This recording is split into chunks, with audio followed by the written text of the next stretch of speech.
Tuším bol Matej a tretí bol Miško Beňa. Výborne. Najsilnejší strelci. Najsilnejšie strely. To sa tam zamotalo. Dobre. Ber Maťko. Si niečo zobral, Maťo? To sú žuvačky alebo cukliky, bubleje, žuvačky. Tu je švihadlo, balóny, rakety sú ešte. Dobre. Skupinové ideme, dobre?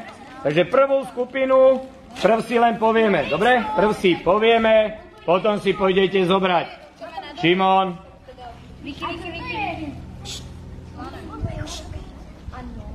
Dobre.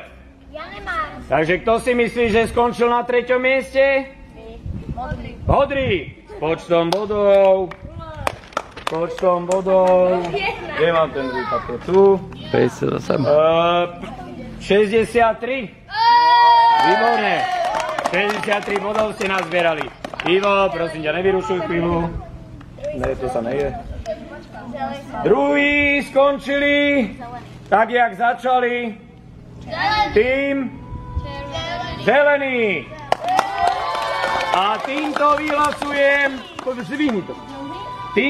vyhlasujem absolútnych víťazov s počtom bodov 78, o 10 viac jak zelený, o 15 viac jak modrý. Tým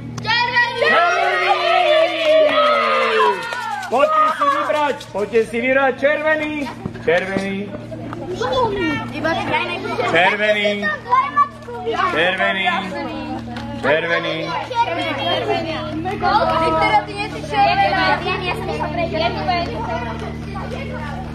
Jednu vec červený.